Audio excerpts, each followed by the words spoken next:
August 21st, strategy show coming off of fun little slate. Ultimately, the Reds game played. I pulled it out. Had no Sonny Gray. Didn't make a difference for me. Actually had a lot of Dylan Bundy, which felt really weird heading into the day, but I'll take what I can get. Adam, what's going on? Yeah, how's it going? Excited for a slate that wasn't yesterday. I don't know. Yesterday was just frustrating. Like pitching went really well for me.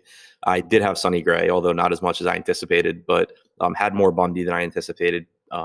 Other than Aaron Sanchez, who I was like, even with the field, and he left with an injury. But other than that, pitching went really well. Just couldn't get bats to come through. So it was a frustrating slate yesterday, but today looks pretty good. Yeah, Twins salvage there after that 7-run inning late. Yeah.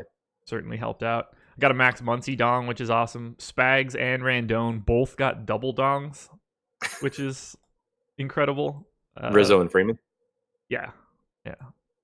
So Randone on a bit of a heater, back-to-back double dongs. Tom Murphy, and I think he had Rizzo. I think Spags had Freeman. $15 150 max yesterday on DraftKings. Spoiler alert. Tell me if you've heard this story before. Contest was won by a single bullet. That's 100K. great feeling. Unbelievable, man. I've done it before. Four-man It's really Twins, hard to three-man replicate. Dodgers. Yeah. Great feeling when it happens. I'm sure it is. I cannot relate to it. Top stack, if you went to bed like me early, you probably didn't know this was happening, but top stack was the Dodgers by a mile. Twins coming in a close second. Both you and Alex didn't have a ton of Dodgers. Alex didn't have a ton of Twins. You were slightly over the field. Anxious to get the boss man's thoughts when we get on the deeper dive later today. I don't know if he had an issue or what, but he played a lot of Angels. 4 times the field, in fact. Not typically an Alex move, so I'm wondering if he had some sort of upload issue. 82% Mike Trout. Happens to the best of us if he did. And if not, man, if the Angels would have went crazy, Alex would have won all the monies. That single bullet wasn't winning anything then. Yeah. Dodgers are frustrating for me too because during the deep dive yesterday, I went from having tons of Dodgers to like none once I refreshed my spreadsheet, and it stayed there for me. Yeah, I did not have much at all, but I had enough that I could get there if I needed to. Sort of just a normal day in the office yesterday for me. I think I was down like 5% or something, so I'll take it. Just didn't have enough Dodgers. 39% total. Tons of Twins though. Twice the field. Let's get plugs out of the way. MLB strategy. Ooh, Jake says, nah, Angels were by far the best stack based on his projections. I thought they were like super overvalued. Maybe I'm just reading it wrong. Or maybe I'm just misremembering. I wouldn't have expected him to I've never seen him go that heavy on a single team before either. Yeah, normally maybe something changed, or maybe I looked at this wrong. They weren't even overvalued in the top stack tool, so everything that I just said is largely irrelevant. They were 2x the rest of the teams of having the top stack percentage, and they were over their ownership share. So, yeah, ignore me. Not surprised that he did it now. Well, surprised that he did it in that sort of volume because I haven't seen him do that like that. But yeah, I thought that the top stack percentage was lower. MLB strategy promo code 50% off your first month of Awesemo Plus. Any monthly package you choose, including packages with Fantasy Cruncher. If you're looking to check us out, all you have to do, go to awesemo.com/join. Use the promo code MLB strategy when signing up to get 50% off. And we are brought to you by Yahoo Sports. I'm going to hop over here, grab EMAC Spotlight Hitters article. If you want to get some information on how to sign up for Yahoo, check out the link that I just dropped into our YouTube chat. There's some details at the top. And you can use the promo code AWESEMO to sign up, get up to $30 in Yahoo Sports rewards points. Yahoo running 10 max contests, no management fee contests, flatter payout structures that are better for the user. It should be the first place you're starting each day if you're playing a generally small amount of money. It's just going to be a better experience for the user. You can control your head-to-heads a little bit better. Can't beat it. 11 games. I thought we were going to get a 4-game early, but it's just the 3. But nice little 11-gamer here. Couple interesting spots that I'm excited to talk about. I'm curious where you land because you generally like these guys, and they're popping for me. So I'm ready to start if you're ready. Yeah, let's go. All right. Did we get ownership? We did. 933. Let me grab that first, and then we'll get it going. I actually ran dummy crunches this morning. There you go. Yeah. So, I didn't. there you go. Sure, that's surprising. No, not at all. Drinking day-old coffee. I'm not surprised that you didn't do that. Yeah, that is a healthy amount on Justin Verlander, Andre. That's more than I was expecting. Any guesses as to what Justin Verlander is projected for on DK? Ownership. 45. 48. Didn't think it would be that high. Clearly, I understand why it is, and I don't disagree with it, but I didn't think it would get that high. You don't see that for 12-2 all that often. Yeah, but there's a $4,200 pitcher and a $5,200 pitcher. What's really funny is you didn't even name the one that's chalk. Yeah, get excited for this. Oh, that's it. All right, ownership is in. Let's refresh the sheet to get my crunches in, and then we can get started. I want to have a reference point. I don't normally have crunches ready this morning. I saw Josh and Torney leaderboards on FanDuel. Yeah, that must have went away. I mean, I was profitable on FanDuel yesterday, but not in a way that I'm not. You would have already heard me say something about it. Nothing happened, unfortunately. FanDuel was a lot better than DK yesterday, which is kind of surprising considering I only had like 10% Aaron Sanchez, but I also had 0% Sonny Gray. Okay. Kind of splits itself You a little bit. didn't really need Sonny Gray. Yesterday definitely went back to the point where like paying for expensive pitching only gets you so far. Yeah. Especially on bigger slates like that, where you know that there's going to be some number of mid-range pitchers that have good games, like 30, 31 or whatever Sonny Gray got. Even if it was a few points more than the cheaper guys, the bats, can obviously make up for that. So, yeah, kind of just reinforces that point. It certainly does. I just meant in the way that having him would have been better than not having whoever else I had at the top. Yeah. So I would imagine. Yeah, I yanked that game, and at like 6:30, I didn't feel like running crunches again, so didn't put it back in. Time to start. Here we go.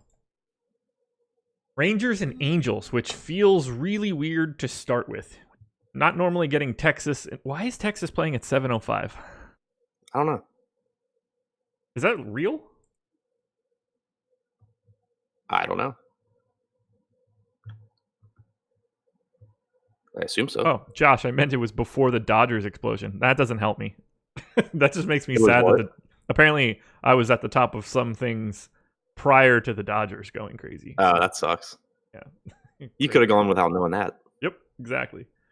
Now you know what I go through every night. Yeah, I don't.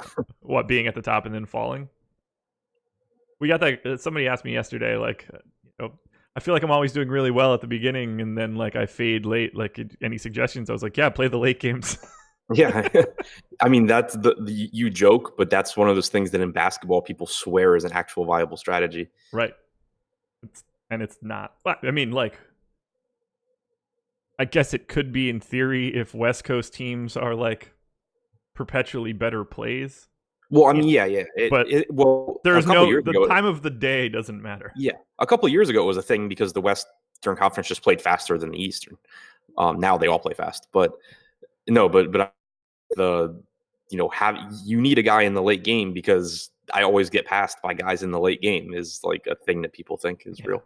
Crazy. Anyway, yeah, apparently the Rangers play at 7:00, so whatever. Rangers and Angels, 5.5 run implied total for the Rangers, 5 for the Angels, 55% chance, 54% chance to win for Texas. Mike Minor going for Texas, Patrick Sandoval going for the Angels. I got no Sandoval. The public has no Sandoval. I got no Mike Minor. The public has no Mike Minor. Do you want either one of these guys? Whoa, you didn't get the Mike Minor.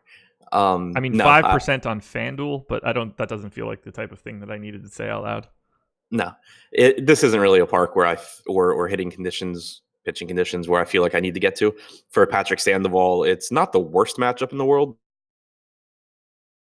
Texas is like an appealing stack because they're hitting in Texas, but individually there's a lot of not very good hitters in this lineup. But Sandoval's price tag I think is probably higher than it should be in these conditions. And then Mike Minor somehow is perpetually above 10K on DraftKings, even though Sonny Gray can't get there ever. And it's a tough matchup against the Angels in tough pitching conditions. So I don't really see getting to either one. Yeah, it's not going to be for me. Did I paste that shit or did I delete it? Nope. Looks like I just deleted it. Yeah, no Minor, no Sandoval. I mean, if I get Minor, I don't mind, but I'm not super interested. Like, I think he should be way behind Verlander, Darvish, and Buehler. Yes, and yes. Agreed. And probably Corbin, and we'll get to Caleb Smith. No big ownership coming into Texas. On Yahoo, Shin-Soo Choo is at 14%. Elvis Andrus is at 26%. So Andrus is a potential cash game shortstop. There's just not a lot of interest coming. They're 8th in ownership on FanDuel, 15th on DraftKings. I don't have much interest in the Rangers. I did not get to a lot. Kind of surprising, but I'm cool with it. Meanwhile, the Angels are 7th in ownership on FanDuel, 5th on DraftKings. I have them as my third ranked stack, but I also came in under the field on my crunch. Talk to me about Texas first, unless you just have no interest. This game, the run totals in this game are a little bit lower than normal for this kind of weather, this time of year in Texas. Minor obviously is a good pitcher, so I don't love the Angels. Obviously I love Mike Trout, but beyond that, I'm not really in love with them. Only a 5.1 implied run total. And then on the other side, it's just really tough. Like, what individual hitters do you single out? Like Elvis Andrus, I guess, is a decent option. Hunter Pence is expensive. Danny Santana is expensive. Most of these guys are just bad. So I think what normally happens for me here is, maybe if Texas is low owned, I'll get to some full stacks just because the hitting conditions are so good. But it's unlikely that I have a bunch of Texas one-offs because I don't think any of these guys really grade out as the best plays at their positions. I'm with you. I didn't get more than 1% of anybody except for Andrus on FanDuel, and that's at 5. And for the Angels, I would have assumed I got more, but the things that I do like kind of get offset by the fact that Minor isn't garbage. So I'm even under on Trout, which is a first for the last couple of days. I don't really have a ton of interest in here. I'll have a little bit of Angels just because, it's a game in Texas, but I'm pretty much good. Nobody stands out. What'd you say? Nobody really stands out for the Angels for me. Are you seeing anything different? $5,200 Mike Trout is a joke. But. Right. I feel like I can't talk about him. Like, there's never a day where I'm like, yeah, it's not for me. No, yeah, there's nothing to add to the Mike Trout conversation. Yeah. It's just worth pointing out that normally he's a great play at 5,700 or 5,800. Now he's 5,200. Yeah. 24% owned, too. But he's the type of guy that can have 50. So, kind of scary. Alex made, to just kind of stay on Trout for a second at that ownership, Alex made the point on the deeper dive the other day, and it's a good point that I feel like has to be reiterated occasionally with baseball. Like, no matter how good of a hitter you are, when you're approaching 30% ownership, it gets to a point where you can just play other guys. Mm-hmm. If Mike Trout happens to be the highest scoring hitter on the slate or highest scoring outfielder, he's projected to be, but it's still going to happen a very small percentage of the time. So with any hitter, when they start to approach that level of ownership in tournaments, you can go elsewhere. Yeah, I mean, just the first $5,200 guy you see with no ownership is probably going to be a better play relative to that ownership. Right. Like, insert whoever. I mean, Danny Santana at 5,300 with no ownership. Like, Trout doesn't beat him 20-1 in like those ceiling games. Yeah, so it all just comes back to your roster construction. Play Trout in lineups that are already contrarian, play someone else in lineups that aren't. Yeah. Yeah, if you're already playing, say, the Mets stack today at very low ownership, Trout makes for a hell of a one-off in the outfield for you. Vice versa. All right, let's keep going. Since this show looks like it's sponsored by the Orioles right now, gigantic O's symbol popping out more so than your face. Orioles and Royals. 5.2 run implied total for the Orioles, 5.3 for the Royals. I'm going to be really happy when this series ends. Aaron Brooks going for Baltimore, Mike Montgomery going for Kansas City, No ownership going to Brooks. No ownership going to Montgomery anywhere but DK, where he is $4,200 and 17% owned. I got 17% Mike Montgomery. Talk to me about paying down for old I Mike expect to Montgomery. get much more than 17% Mike Montgomery. Really? Yeah. I don't know what's going on with his salary. Like, how is he $4,200? So I'm going to ask you this question now, just because it's relevant. Do you not have as much interest in Adrian Hauser today? Because I have a lot more interest in Hauser than Montgomery, and that's I where have a lot of interest in Hauser too. Okay, I got 47% Hauser and the same on Montgomery. Like, I just have a bigger gap between the two, but I agree with the Montgomery ridiculousness. Yeah, I mean, he's never been a bad pitcher. He's since 2017 as a starter, he's thrown, I don't have the numbers in front of me, but it's something like 150 plus innings with right around a 4 SIERA. He's not a high strikeout guy, but at 4,200, you don't need him to be. And he's actually been pretty impressive in his starts with Kansas City so far. He's increased his cutter usage. His plate discipline numbers have been good. He's made he started twice against Cleveland. He started against Toronto, Detroit, Boston, and the Mets. So kind of a mixed bag of matchups there. In all but one of the starts, the second one against Cleveland, his swinging strike percentage, or sorry, in his four most recent starts, his swinging strike percentage has been over 10%. In 5 of the 6, his chase percentage has been well above league average, and that's including the starts against the Mets and the Red Sox. He's getting a ton of swings on pitches out of the zone, so it's just that there's a lot of positives that I can point to, and it's a lot more positives than I would need for a guy that's $4,200. Yeah, I don't disagree at all. I'm with you. I just know that I won't get a ton. He's the other guy for me, and I'm happy to I have can him. see getting to some like Hauser plus Montgomery lineups. Ooh. Because I think they both are actually like reasonable. I think that they both are like mid-teens plays. I don't think either one's like that 9.5 projection that's just a good point per dollar. Yeah, I have Hauser at 15. I have Montgomery at 11. I did not get a single Hauser Montgomery lineup out of 800. My dummy lineup on DraftKings that I built by hand last night was Hauser Montgomery, and it is like it's going to be unnecessary in a lot of builds, but also the mid range is not good. So let me lock it, see what I get. Now I'm just kind of curious. Yeah, I mean, like the lineup I built by hand just quickly was like a 4-3 Boston Milwaukee with a Pete Alonso one-off, and it has the best hitters from Boston and Milwaukee. Let's see what we've got here. All right, Hauser Montgomery, my best point per dollar options. That should be very much not a surprise. Let's set a 5-3. No stack caps.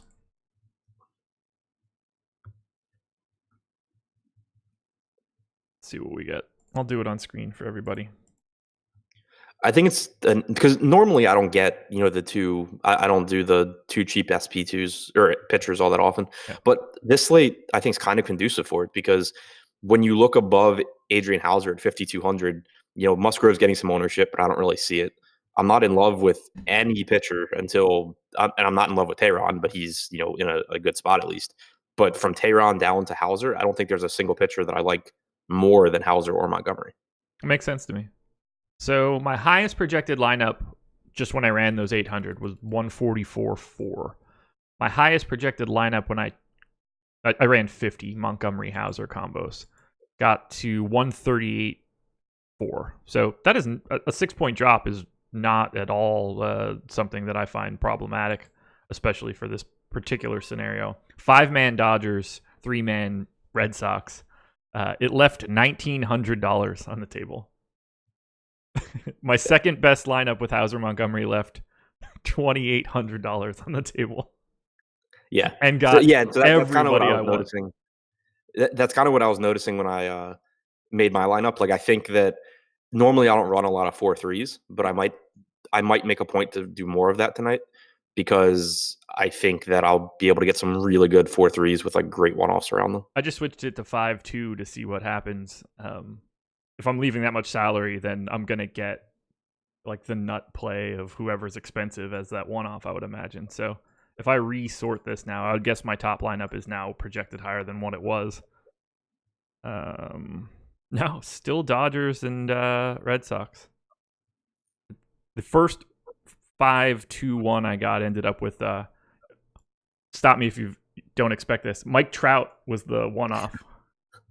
I'm really surprised. If I run it as a 4-3, let's see what we get. That is way more viable than I was expecting it to be, but the salary really is problematic.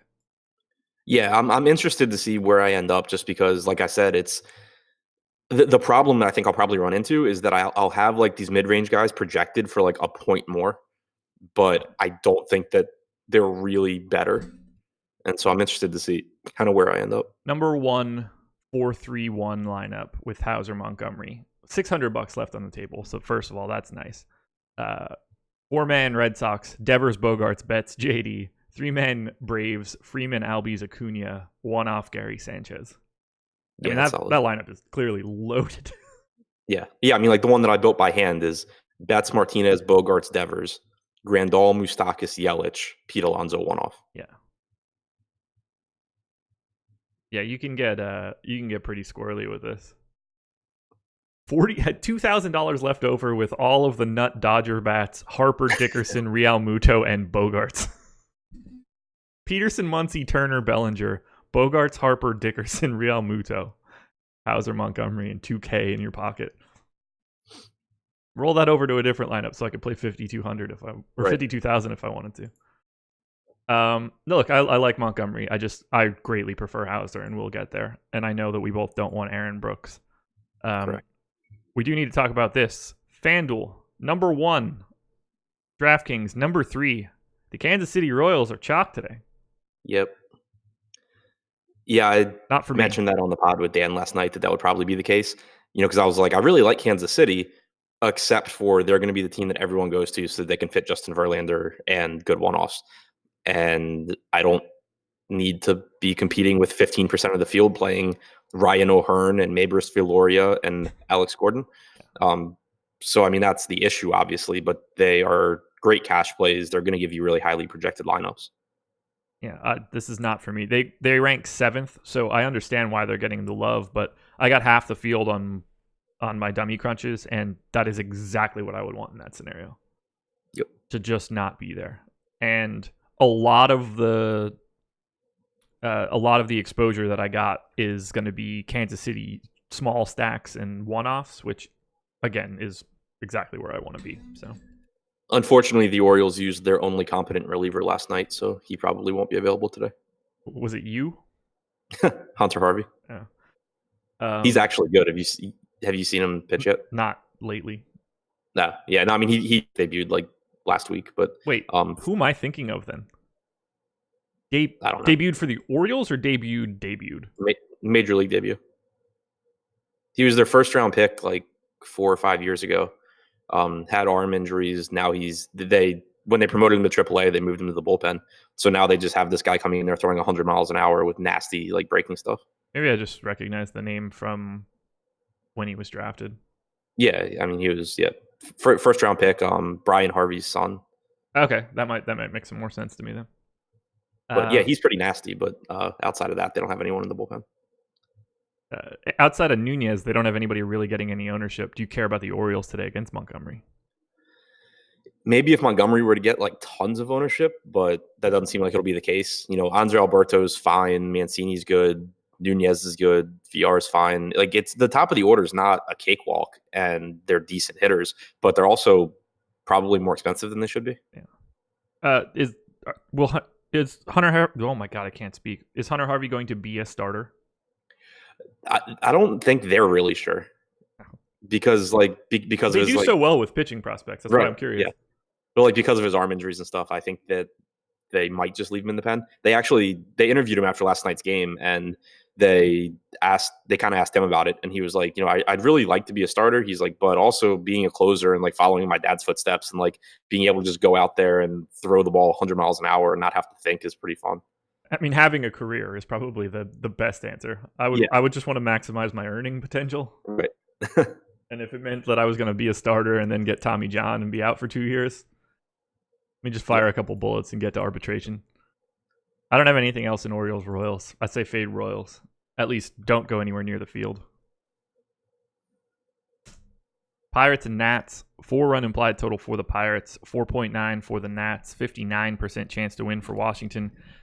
Joe Musgrove chalk day, which is, I might as well get that printed on a damn t-shirt. Musgrove going for the Pirates. Pat Corbin going for the Nats. Musgrove, no ownership on Yahoo. Nothing on FanDuel. 23% on DraftKings. I got 11, and that's where I want to be. I don't need chalk Joe Musgrove against the Nats. Do you? I don't get it. Neither do I. I mean, I think Musgrove is fine as a pitcher. You know, he's got a 4.4 Sierra, 21.5% strikeout percentage, doesn't walk a lot of guys.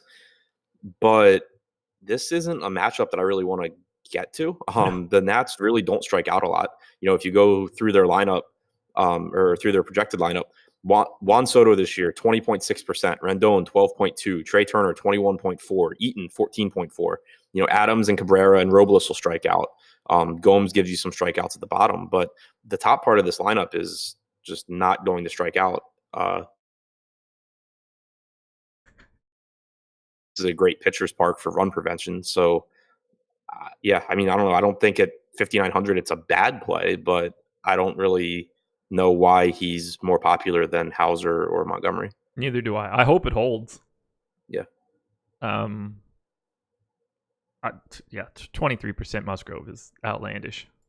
Like if I were hand building a pool of pitchers, Musgrove would certainly be in it. Yes. Yeah, I get it. He's just not he's a worse option just overall. Ignoring price, he's a worse option overall to me than Adrian Hauser at more ownership.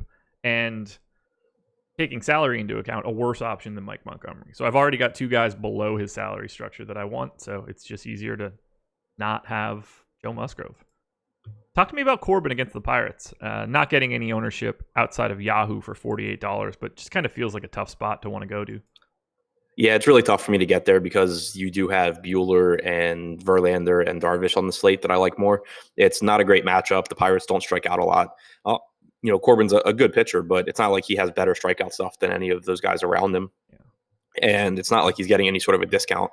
You have a lot of right-handed bats, and actually probably an entirely right-handed Pirates lineup, and Corbin's strikeout percentage does take a pretty sizable hit, right-handed hitters compared to lefties too. So, you know, maybe even a little bit lower strikeout percentage on average than his season numbers overall.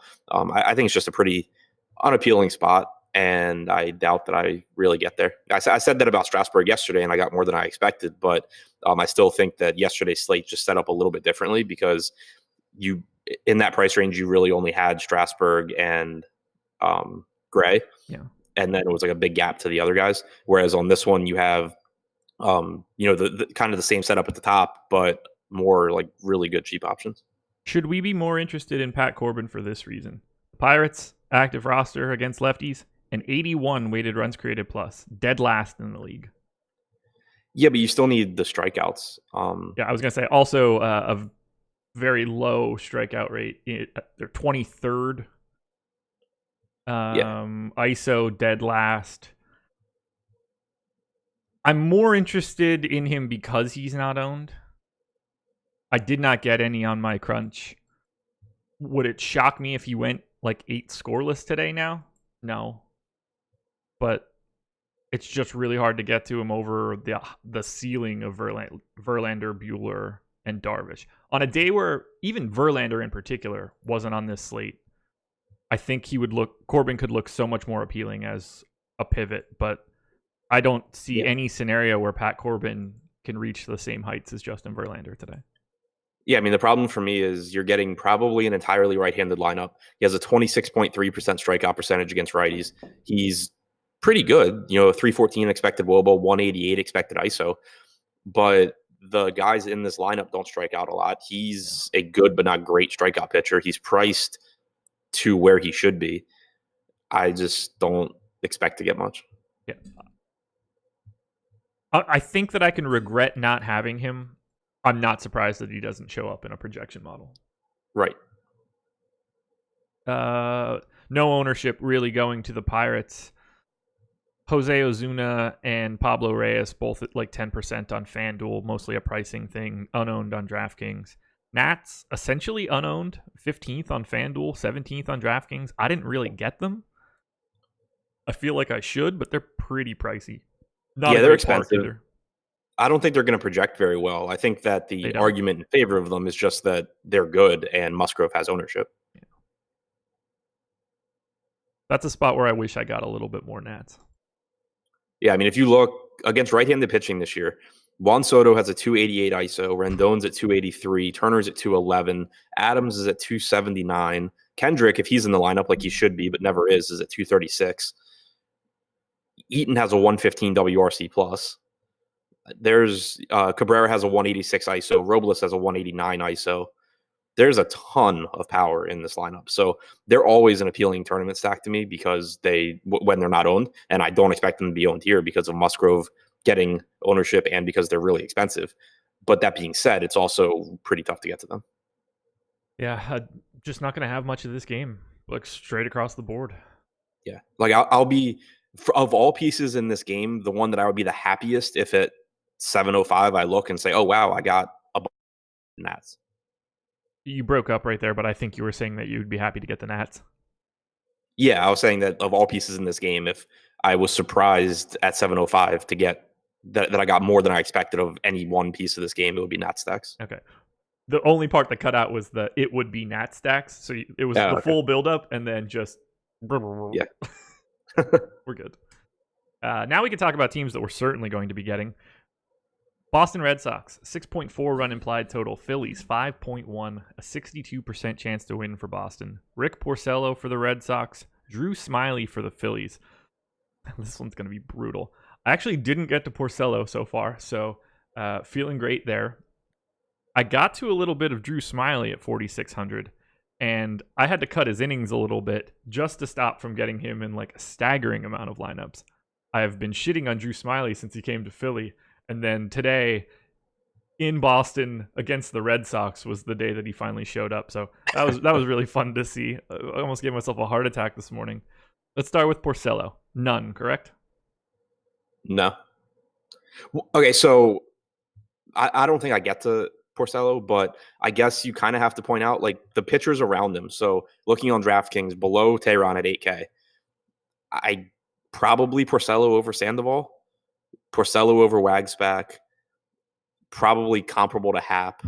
Would rather have him than Plutko. So from like if I had to take a pitcher in that range, Porcello gets into the mix, but I just don't think that I need to take a pitcher in that range. I agree. I got 1%.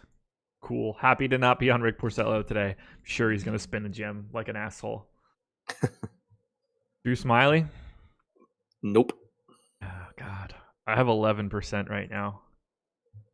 I don't know what to do to make that go away. Outside of just uncheck the box next to his name when I go to run a crunch. I don't know. I got nothing. This is a guy that I could not force myself to get previously. And now in the worst spot he'll be in all season. Dude just won't stop showing up. So I might literally remove him from the player pool. It's terrifying to me. Because the Red Sox are my number one stack. If you just like think through the matchup, the only thing Smiley does reasonably well is strike guys out. He has a 23.4% strikeout percentage against righties this year. He gets lit up by both sides of the plate. 309 expected ISO to lefties, 235 to righties, 367 expected WOBA to righties, 402 to lefties. So the only thing he's doing reasonably well is getting swings and misses from righties. And the righties he gets to face now are Betts, maybe Bogarts, Martinez, guys that don't really strike out. Rafael Devers is just a really good hitter from the left side. So whenever you get a guy that has okay strikeout stuff, but does nothing else well, and they're facing a team that puts the ball in play and has a ton of power, it's pretty bad.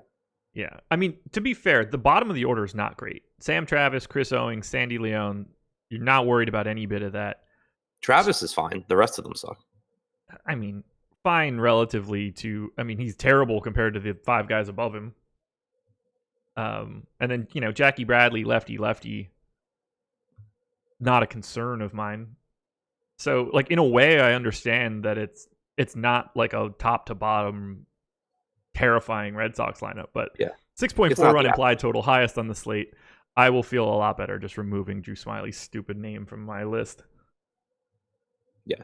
Since the start of last season for the Red Sox, ISOs against left-handed pitching, 342 for JD, 258 for Betts, 209 for Bogarts, 200 for Vasquez, 237 for Travis, 159 for Benintendi, 175 for Devers. I assume Devers is higher this year. But yeah, again, just tons of power there. Is Vasquez hurt? Why is Sandy Leon in the projected lineup? I have no idea. Does he just catch Porcello maybe? I have no idea. Red Sox are my number one stack. They are third in ownership on FanDuel. They are first on DraftKings. You share the same sentiment? Yeah. It's. I really hope I don't get a lot of Chris Owings. He's so bad, but he's so cheap. Yeah, I have 25% of him right now, which is also equal to the field. I don't know how I feel about that.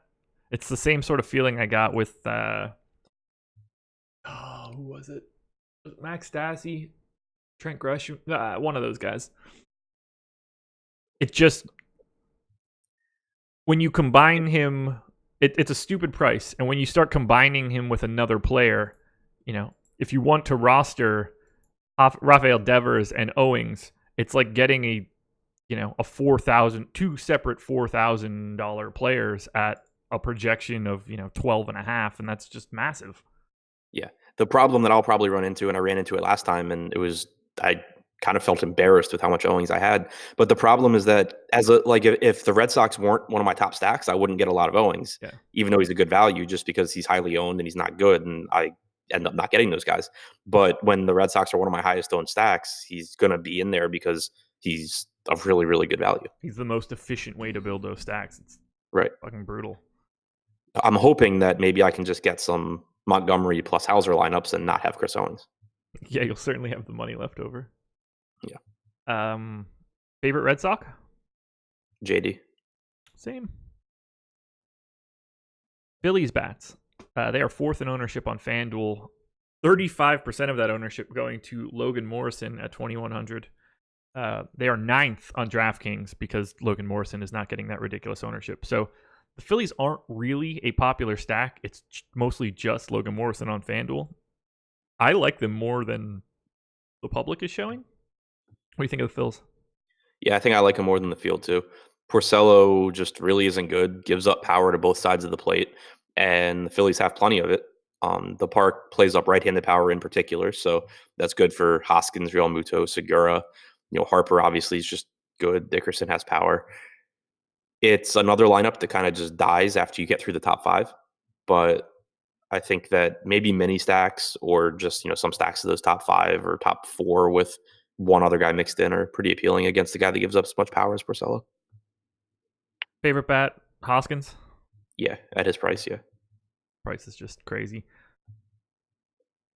I didn't know Logan Morrison was back in the league. I think it's been like a week. Yeah. Mets and Indians.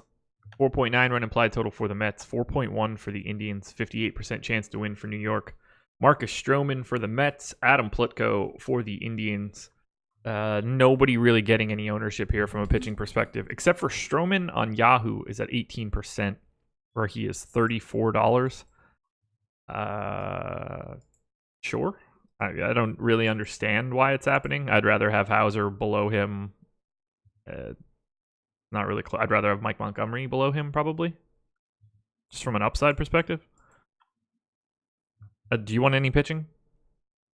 No, I mean, Stroman's just not a strikeout guy. It's not a good strikeout matchup. He's a good pitcher. He's good at preventing runs, but just getting ground balls and having a below average strikeout percentage isn't really conducive for DFS. So I'm with you. I'd rather just save the money, go cheaper, and then get better bats.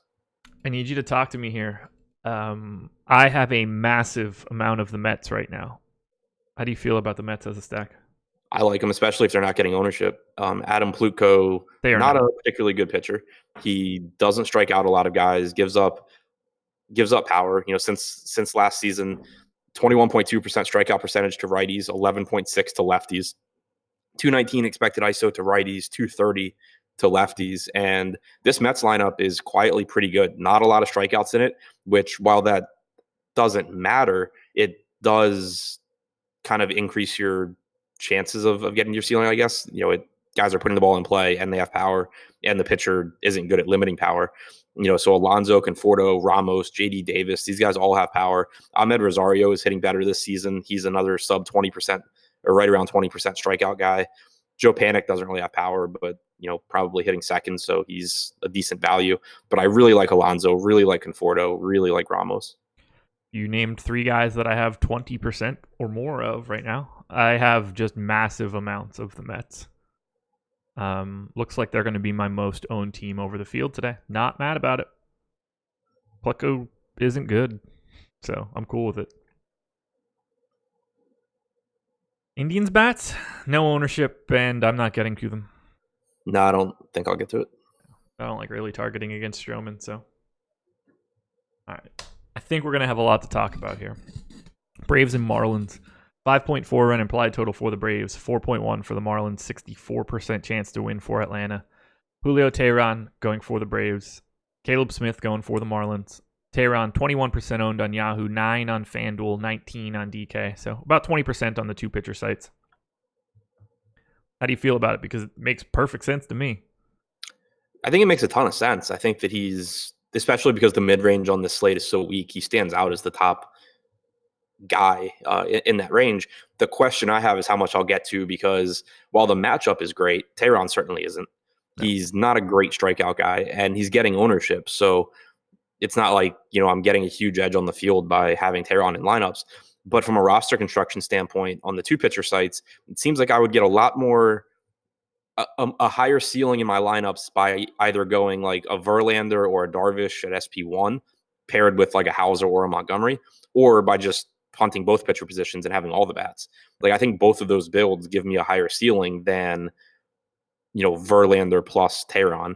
I think that most of my guess is that most of my lineups where I have Teheran, it's like a 5-3 or a 5-2 stack where I just have the salary to get Teheran instead of Hauser or something.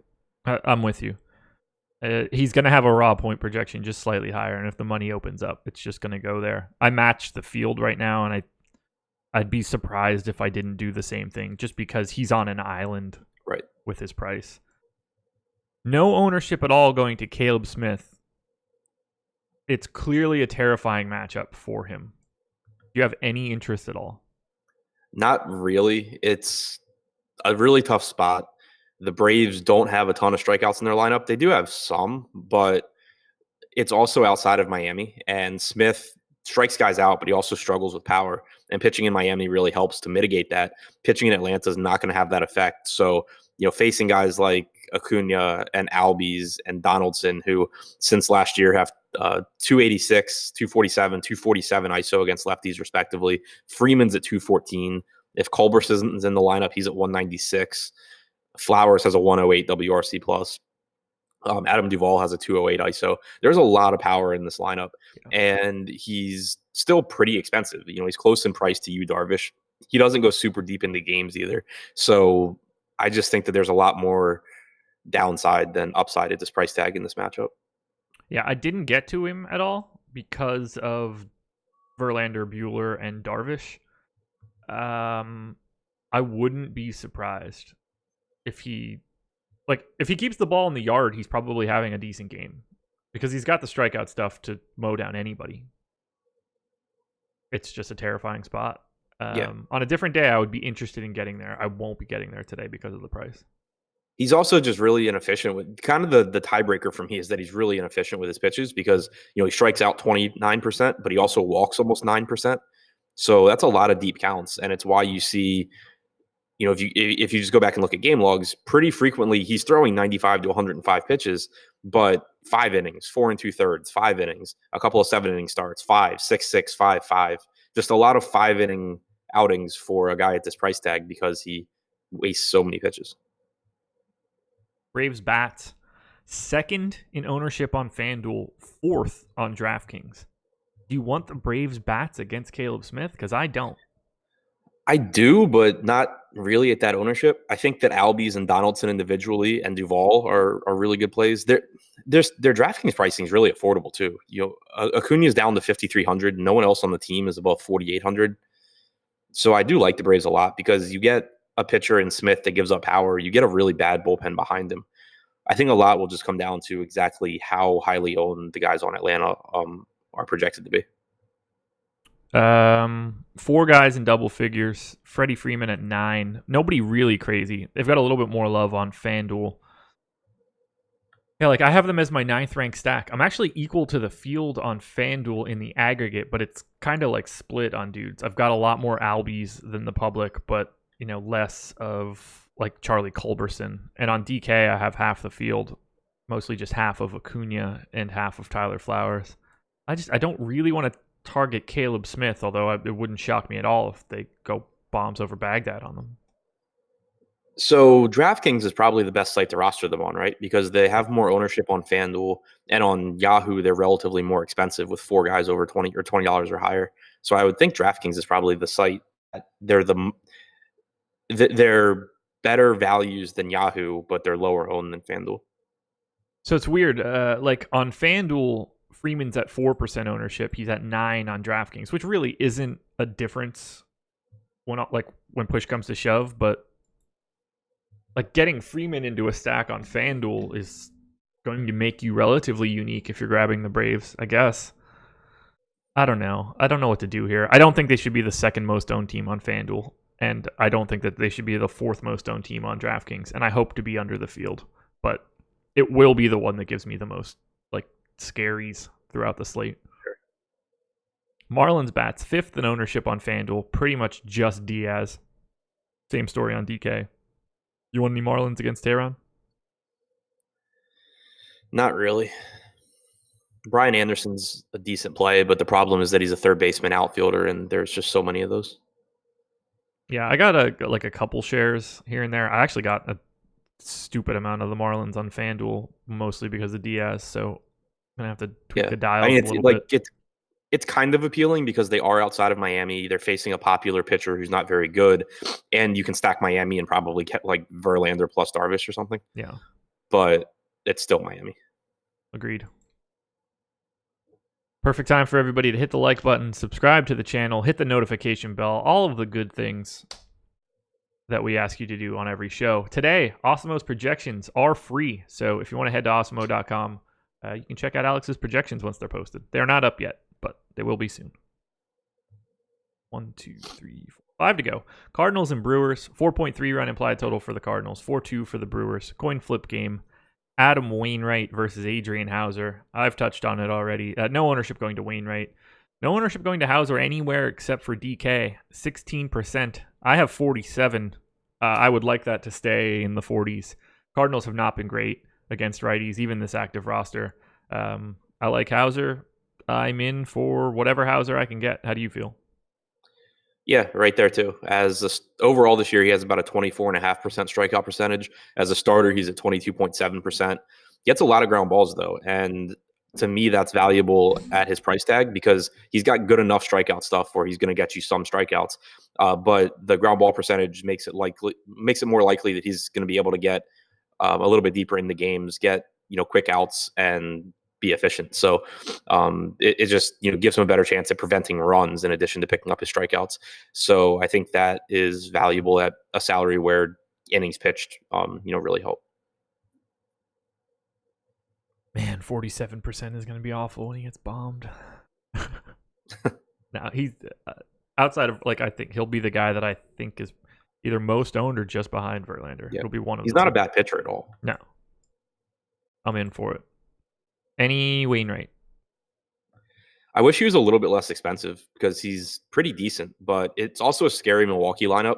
He's not been bad against lefties this year, but he's been downright good against righties. Against lefties, though, 21.4% strikeout percentage, 173 expected ISO. And you do have some good lefties in here. I think Trent Grisham, if he's back in there leading off, is a great value. He's only 2,600 on DraftKings. Yasmani Grandal is underpriced. Christian Yelich is a good pivot to the Boston outfielders or Mike Trout. Mike Moustakas is underpriced. I think that Milwaukee, even though they don't have a high implied run total, they're a team where I think mini stacks and one-offs are pretty appealing. Yeah, where did their run total go? Or is this just that much respect for Wainwright? It's been really low this entire series. It was lower than I thought it would be against Hudson a couple nights ago.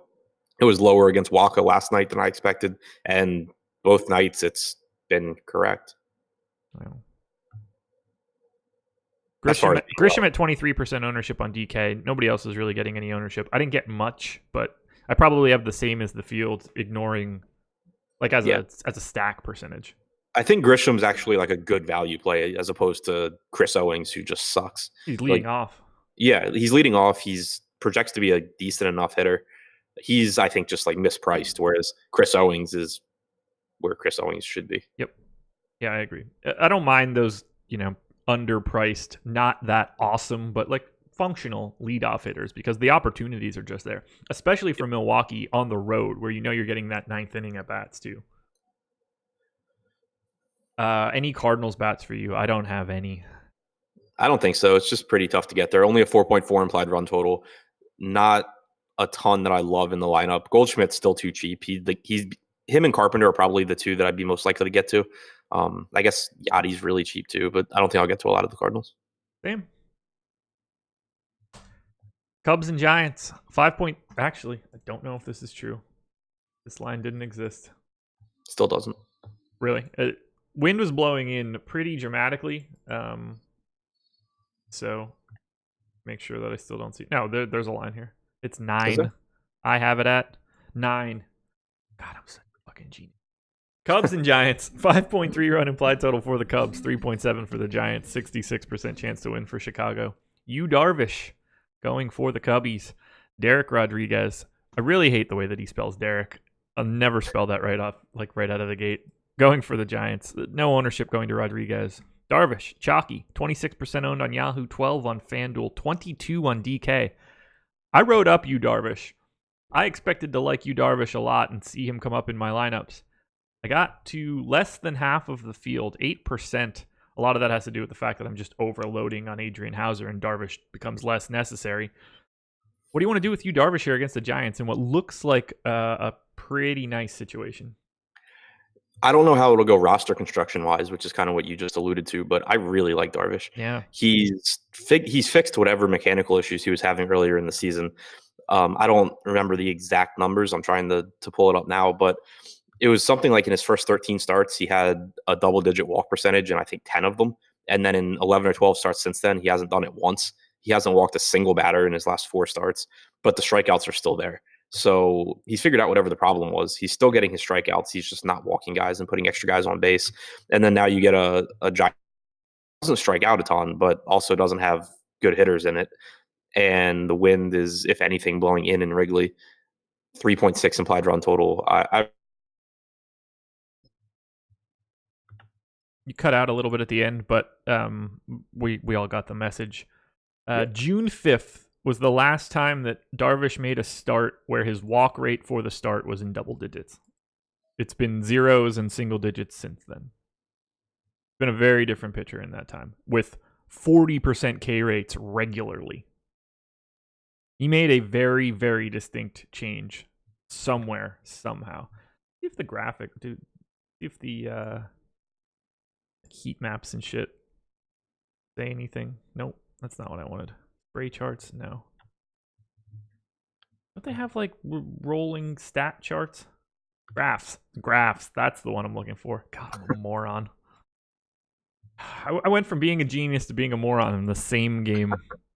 It's incredible. Alrighty. By game, let's look at just 2019 and we'll plot his walk rate. Don't need to plot his ERA because who the hell would look at that? You should. I have it on screen right now. Rolling average of 5 games. I mean, his walk rate after 5 games was at like 20, and now it's at like 0.9%. It's a straight line down, basically. He made a very, very dramatic change somehow. Strikeout rate, if I add that to the graph, I mean, they're both going in opposite directions, and they're going the direction you want them to go. Is there anything you would want to look at to see like what had changed? But I guess just like pitch mix. Yeah, I mean that's kind of what I immediately go to. But in his case, I'm pretty sure it's probably a mechanical thing because that's just an insane adjustment. Yeah. Like for it to have been normally when pitch mix changes, you'll start getting more strikeouts, maybe a little bit, fewer walks or whatever. But this is most likely something mechanical. Swinging strike rate, relatively flat through this entire stretch, so nothing there jumping out like crazy. I think he's been giving up more hard contact, which is crazy. What'd you say? He's been giving up more hard contact, which is kind of crazy. His strikeout to walk ratio is just insane now. Yeah. It's also hard with the other stats when something like this changes so much, because they kind of should change. Like when he makes a mistake now, instead of it being 3 feet outside, if it's over the plate, it's going to get hit. Yeah. That's a good point. It's going to get hit harder. Like a lot of times with high strikeout guys, you see high hard contact percentages. Chris Sale's one that stands out. And it's just because when you hit the ball, it was probably a mistake.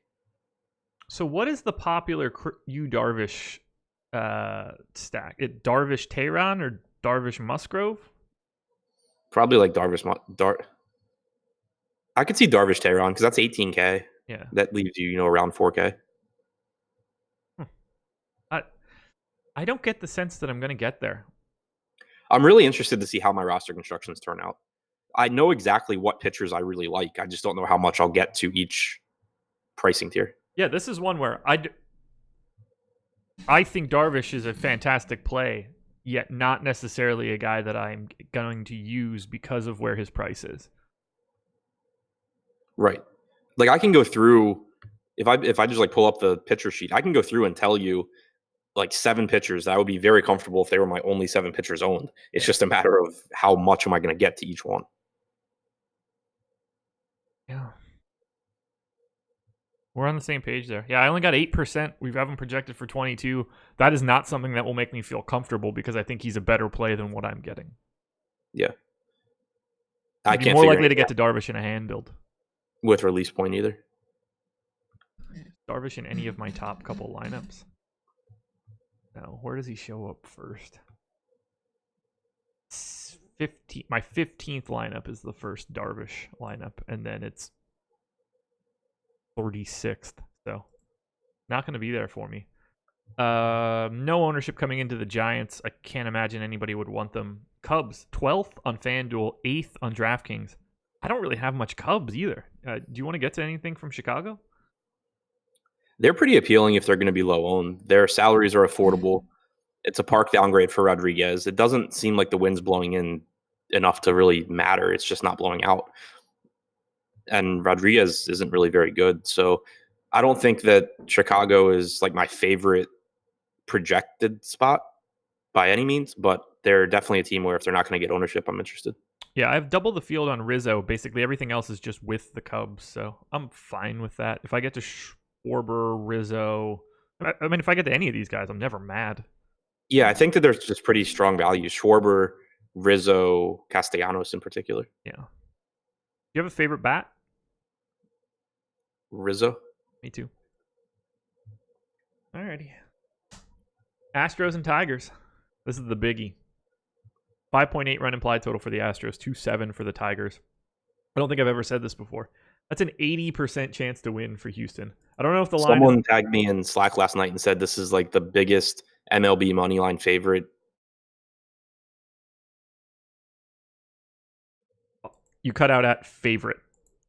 Oh, biggest MLB moneyline favorite, like either ever or in the last 25 years or something like that. He is minus 490. They are minus 491 on Pinnacle right now. This line has gone up. It's not 80% any longer. It has gone up since I've entered these. He was minus 453 when I woke up. I'm changing it now because I want to see what it is. 6.1 and 2.6 now. Yeah, I'm changing it now just to see what it is, which will take a couple seconds. But let's just talk about it. There's not much really for us to say. Justin Verlander is very clearly the best pitching option on this slate. I don't think that we can make a case for anything else.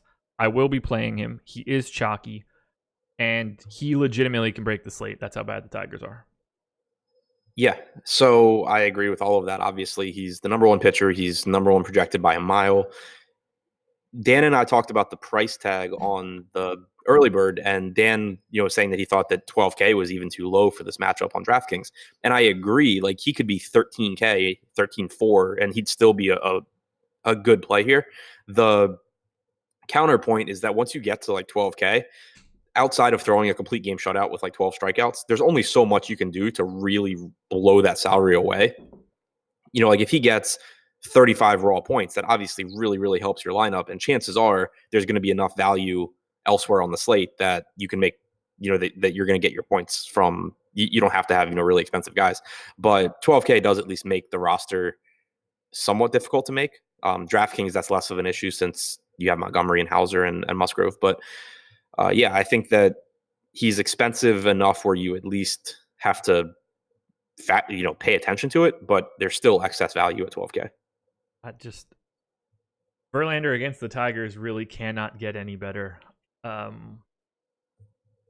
Where do you think you end up on him? My guess is I end up somewhere around the field. Agreed. Yeah. Wow, God, that is massive. All right, so I updated just the line itself. Yeah, 81% chance to win. I got 56% right now on DraftKings. I am, as you touched on before, I'm under the field on FanDuel, 21 compared to 35. That does not shock me at all, just given the price tag. Like on DraftKings, being able to get Justin Verlander and another pitcher that you like in a lineup and having $4,200 to spend per position is pretty insane. It's bonkers. He's 57% owned on Yahoo at $63. I mean, it's a fantastic spot. I have him projected for 9.9 strikeouts. So close to the threshold. Almost 5.5 points ahead of Walker Buehler. Buehler looking a little bit more interesting on FanDuel, I think. That $1,200 between the two is relevant. Yeah, I don't know what else we could possibly say here. Hang on. So here's, from a roster construction standpoint, this is the problem with, we talked about the Montgomery plus Hauser builds earlier and how great the hitters you can get are. So I had said, that I had that 4-3 Boston-Milwaukee stack with the Alonso one-off. The problem is if I switch to get Adrian Hauser to Justin Verlander, all that I have to do is make Christian Yelich into Trent Grisham and make Rafael Devers into Chris Owings. Obviously, those are two huge downgrades. Yeah, but they're hitters. It's not gonna. Sometimes you're not even gonna lose points there. I ran the 4-3-1 locking Verlander and Montgomery, and it's Pete Alonso, Todd Frazier, Ahmed Rosario, JD Betts, one-off Bellinger. You get Sandy Leon, which isn't great, but I mean these are massively projected lineups. All of the Mets bats, Jock, Bellinger, Pollock with a one-off, Josh Donaldson. Here's one with Trout as the one-off. That's why you get to Verlander, because of these guys on DK, because the pricing for those two pitchers then is just not prohibitive. That's why I don't think that I'm going to get to Yu Darvish all that much. Yeah. Looking at that, I doubt that I even get. I think I'll actually probably have more Verlander than the field on DraftKings, just because I just insisted on like a $5,400 first baseman one-off with like a Boston stack, and I can make it work with guys that are fine. It just comes back to hitters being so volatile. Obviously, I would rather in those two lineups. Like I'd feel much better about having Devers and Yelich, but if you play it out 1,000 times, there's going to be enough times where Grisham plus Owings outscores Devers plus Yelich, not to mention when you start to factor in the difference in raw points between Verlander and Hauser, that it's pretty hard to argue that the Verlander one's just not a better lineup. Yeah, like if you go Darvish, Tehran, 18K, Verlander, Hauser is 17.2. So more expensive for Darvish, Tehran, two guys picking up ownership. I have Darvish and Tehran at 36.7 fantasy points. I have Verlander, Hauser at 44.1. That's why I'm not going to end up with all that much Yu Darvish. Right. Because Verlander plus these cheap guys are a better value. And have a higher ceiling, which is even more interesting. What did I just get tagged in? I don't know why I'm getting Billy Madison here. What? I don't know. I have no idea what Fields is doing, but I rarely do. I can't imagine anybody's rostering Tigers. So I would hope not. We'll skip that. Astros 10th on FanDuel, 6th on DraftKings in ownership. I don't have the stupid Astros again, and I hate it. But they are so expensive. What do you want to do with the Astros here against Daniel Norris? Roster them. So do I. I didn't get them at all. Jack Mayfield is at 24% ownership right now at the flat minimum for the Astros, and I still didn't get them in stacks. I barely got Springer. I barely got Bregman. What's up? I didn't get them last night, and I felt like an idiot. So did I. Didn't get them. Felt like an idiot. Matter, but I just think it was a mistake. But yeah, I mean they're not even that expensive, especially when you have a minimum Jack Mayfield and you have. Sorry, they're really expensive on FanDuel and Yahoo. They're always expensive on Yahoo. Yeah. But yeah, I don't know. I think it's obviously a really, really good spot. Yeah, I don't know what I have to do to make them show up more, but it feels really wrong to not have a 5.9 run implied total Astros against Daniel Norris, and I'm just sitting here like, I got a 1% of Altuve. I feel like a moron. I don't know. Anti-optimizer play, I guess. I don't know what to do with it. I like the Astros on paper way more than I like them like in theory. They're my 6th ranked stack. I just didn't get them in crunches. I assume that they're a hard pairing with Verlander, but I don't know. Probably not not on DraftKings. I would have thought the same thing, but it's just not happening. I don't know. I'll have to check and see what's going on. Favorite bat? Springer. Bregman or Springer, probably Bregman because of positions. Yeah. All right, 2 to go. You play in the early? Yeah. For those of you interested in the early slate, sign up at awesemo.com/join. Use the promo code MLB Strategy, where we will be talking about the early slate in our Slack chat, premium Slack chat, when this is over. A's and Yankees, 2 games to go. 4.9 run implied total for the Yanks, 4.9 for the A's, 4.7 for the Yanks. Basically a coin flip game. Mike Fiers for Oakland, J.A. Happ for the Yanks. I didn't get to either guy, and the public isn't getting to either guy. Do you want Fiers or Happ? I do not. Perfect. A's are 11th in ownership on FanDuel, 16th on DraftKings. I have a little bit here, particularly some of this righty power against Happ. So let's start with Oakland. Do you have any interest in Oakland bats? Not a ton. There's just so many good hitting spots on the slate that it's tough for me to get to 70-degree weather in Oakland. Davis is really cheap. Like Happ gives up home runs, but this park kind of neutralizes that. He doesn't strike out a lot of guys, but it's not a favorable hitter's park. And they're not super cheap outside of Chris Davis. Matt Chapman is $400, $500 less than Alex Bregman. And I would obviously prefer Bregman. I don't know. I just don't really think I get too much here. The Yankees is probably the more appealing side.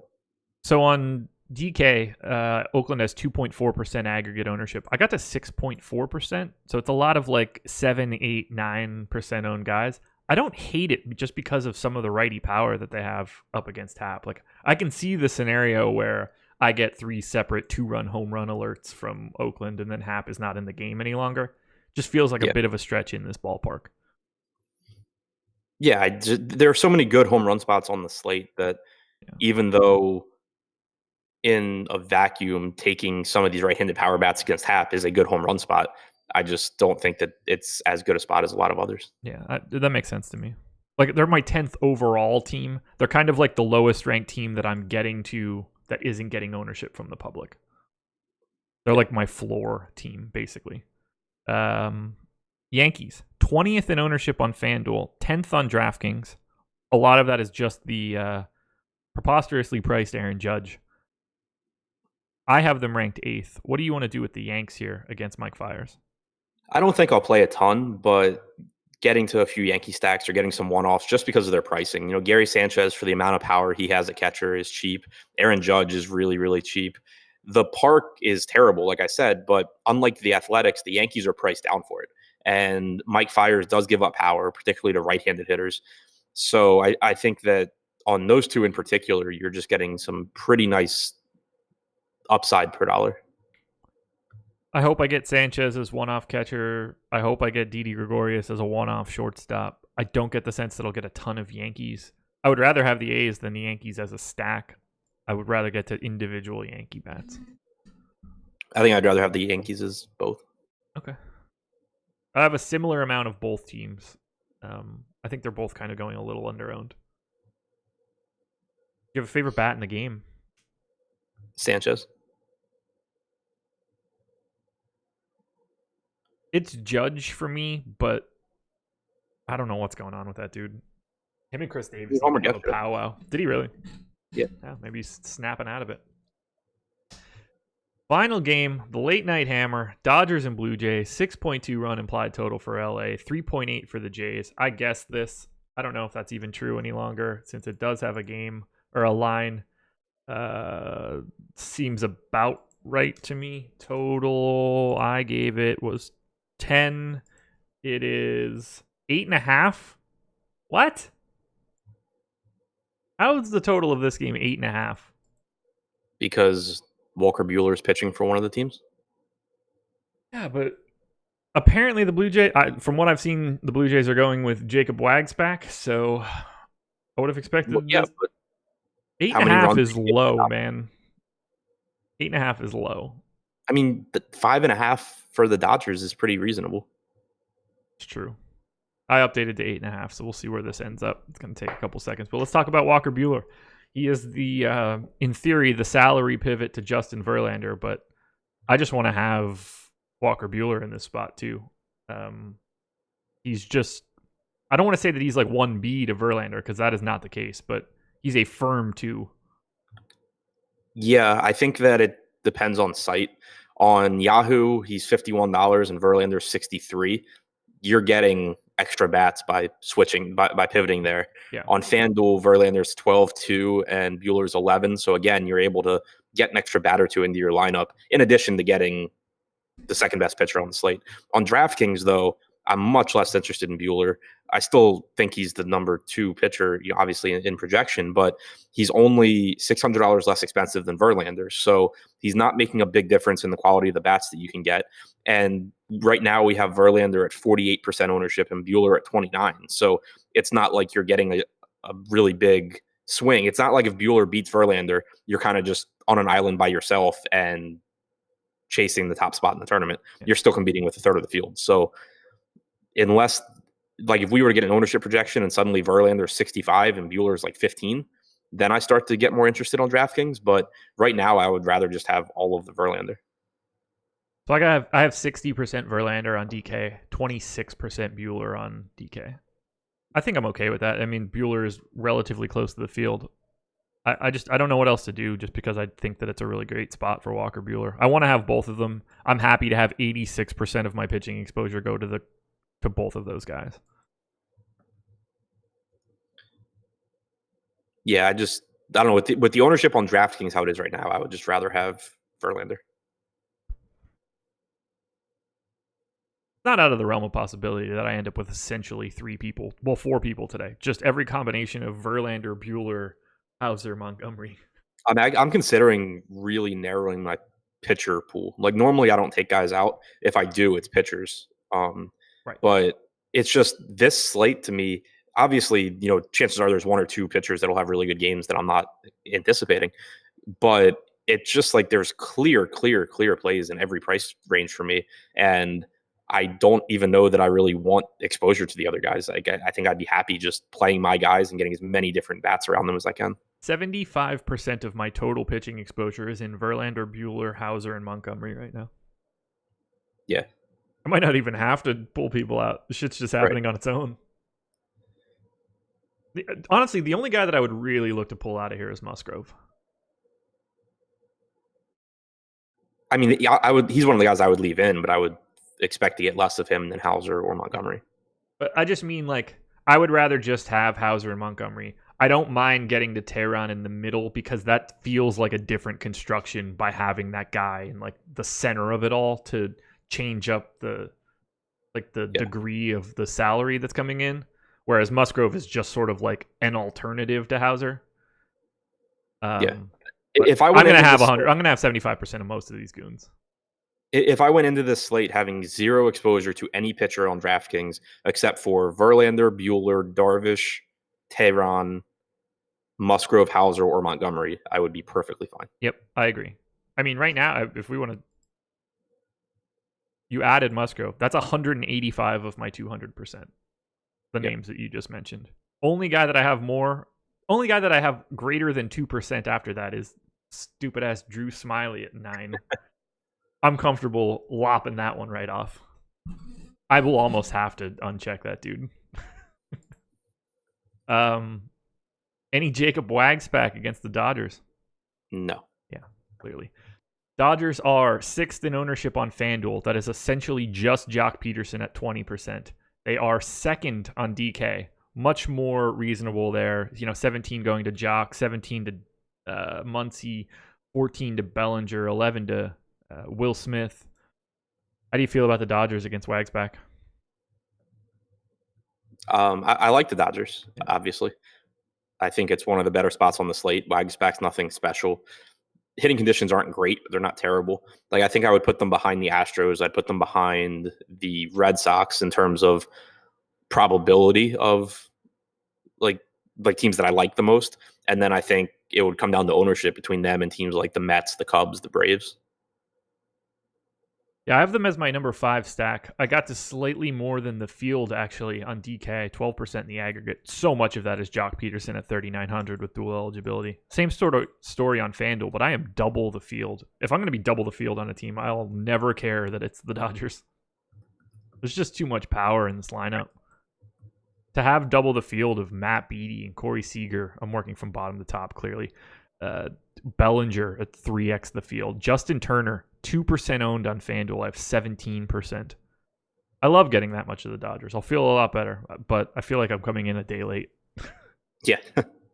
That is kind of the worst when, because clearly, you and I are not paying attention to the results a team put up the day before in regards to our ownership today.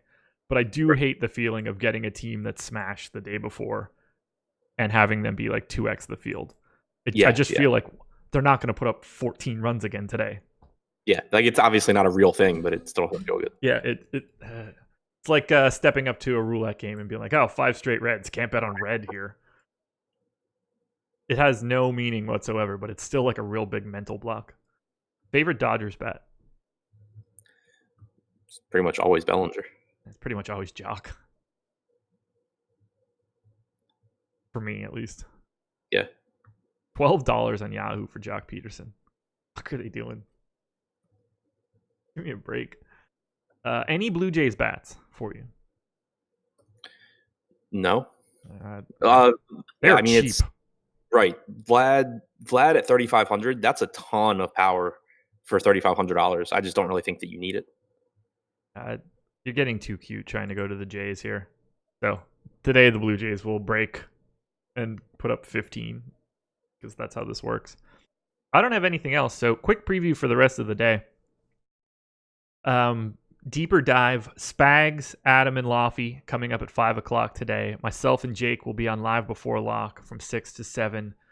And then the final PGA live before lock event of this PGA season, Ben Rasa, Jason Roslin, talking Tour Championship tonight, 9 p.m. Eastern Time. This is one you want to pay attention to. Projections are already up on the site. We'll have ownership, I believe, later today. And it's a weird one because of the structure of the Tour Championship and the way that people are starting with scores before the event even kicks off. So it's a different strategy than it normally is if you're interested in PGA content and if you were planning on playing golf this weekend. I highly recommend listening to this show. It's going to be a little bit different than it normally is. Adam, anything else, man? Nope. I'll have the deep dive article out around probably between 2 and 3. Be back on the deeper dive with Alex and you. Spags. Is it you? Spags. Yeah. It's you and me on the deeper dive tomorrow and Friday, though. Okay. Cool. So that'll be good. Yeah, so my takes will be out there all day long. Yes, they will. If you're interested in early slate information, you need to be a premium sub for it. MLB Strategy is the promo code, 50% off. Go to awesemo.com/join. Come join us in Slack. I'm going to get my early slate stuff ready the moment I click stop streaming here. So best of luck, everybody. We'll talk to you again tomorrow.